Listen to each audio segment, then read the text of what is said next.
Senator Jones also provided his perspective on gun control following last month's El Paso shooting. It may just look like steps and stomps.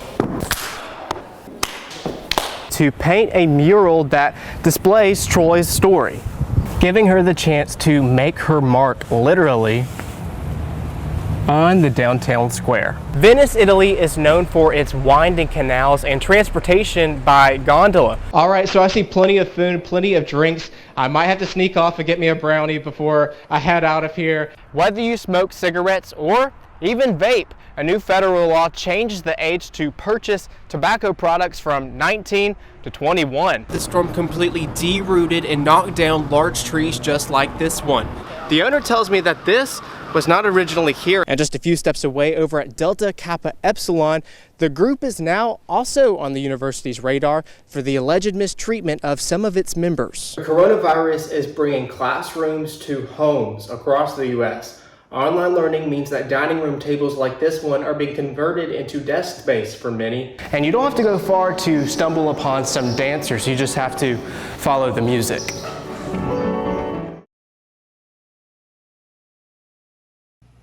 Before you put that cash on the counter, you may be limited on what you can purchase if you're not 21, and I'm not just talking about alcohol. Whether you smoke cigarettes or even vape, a new federal law changes the age to purchase tobacco products from 19 to 21, meaning that some Alabamians who went into shops, such as this Murphy USA gas station, could buy one day, but not the next. It's infuriating.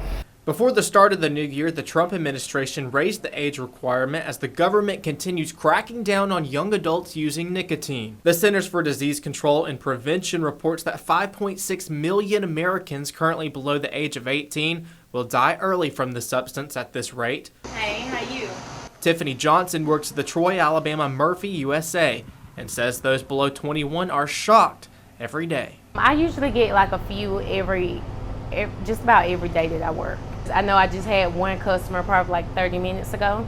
He was like, well, I can fight for my country and stuff, but I can't, smoke a cigarette. The government's decision left some people confused. Those who feel like they are responsible enough to have nicotine. They say it's like cutting cold turkey. Why would they let people my age get addicted to something and then make it illegal for us to get it? I don't normally watch the news and stuff like that, so whenever I went into the gas station and tried to buy nicotine, it was more of a shock because I had been buying it for so long. Pike County is picking up the pieces after a tornado struck the city of Troy Sunday morning. Crews worked to restore power lines on Highway 231 next to the Double Branch Lounge, the bar's bus being towed with visual signs of damage. Social media is bustling with images from Hunter's Mountain Mobile Estates, where homes and vehicles have flipped over, leaving some residents thankful they were weather aware and stayed with friends for the night. I just stayed there last night, slept on the couch, and this morning I was very thankful around 7 a.m. when the tornado came through and then all that happened. So that was just kind of a blessing and God looking out for us.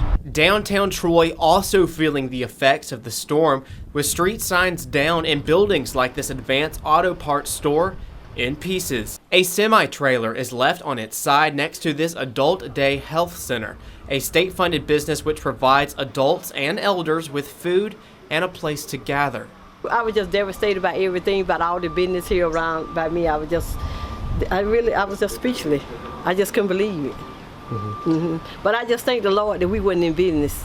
I really do.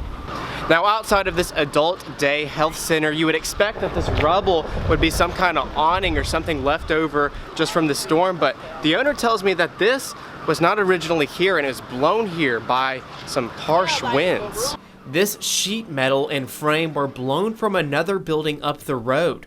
Wright said her fleet of vans, which were used to transport clients to and from the center, were all damaged by this hunk of metal and debris. I think the first month probably going to be critical because all my vans were destroyed. I had 4 vans where I pick them up. I just really thank the Lord that the clients were not here. And I was just devastated when I saw everything. It just didn't look the same. For now, the city is looking forward and continues to rebuild. In Troy, Brady Talbert, Troy TrojanVision News.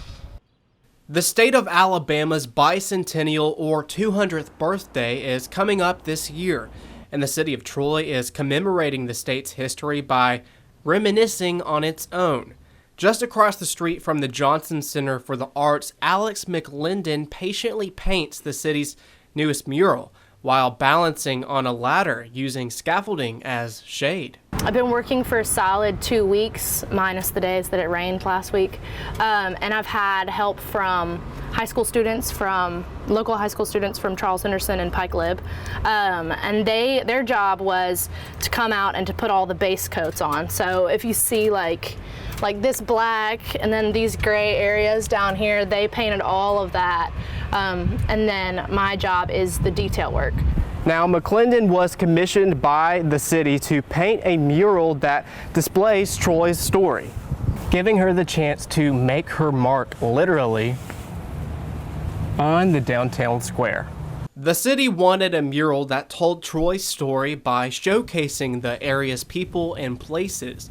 The buildings depicted in McLendon's work may look familiar, as each is a landmark to the city, a city that her family has called home for many generations. I was born and raised in Troy, Alabama. My family has lived here all their lives. My grandparents, my great-grandparents. So I recognize all of the people, all of these buildings. So it's a lot more personal to me to be able to be asked to do something like this. And so that's really special for me. The mural will be unveiled at a ceremony on June 24th. Until then, you may catch McLendon doing last-minute touches on East Walnut Street. Downtown, Brady Talbert, Troy TrojanVision News. World travelers visit Rome each year to walk these very cobblestone streets, which have been here for centuries, but the Italian city says that some of these streets will soon be replaced to make for smoother roadways. The plan is set in stone. 68 avenues in the capital city will soon be ripped up and replaced with asphalt, in hopes of improving Rome's uneven streets and potholes, which are known for causing bumpy rides for motorists. Rome resident Alexandra Bianchi says she hopes the government's decision restores and even beautifies the city. I hope this political class will bring the beautiful city back to the perfect, and Rome come back beautiful. You may be wondering, where are the stones going?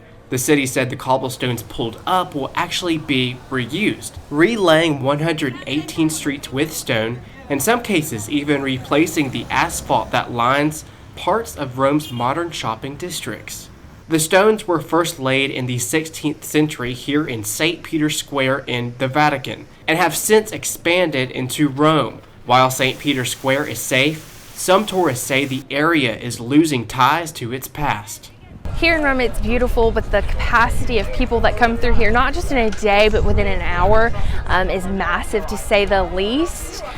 So the city, I can see where they need the city to be not just historic, but functional. And sadly, with time, infrastructure goes down and you have to replace it, but they're just making sure that it's level. But they are sadly having to mess with history. The city says the project will begin later this year. So, when in Rome, you may be roaming newly paved streets. In Rome, Brady Talbert, Troy TrojanVision News.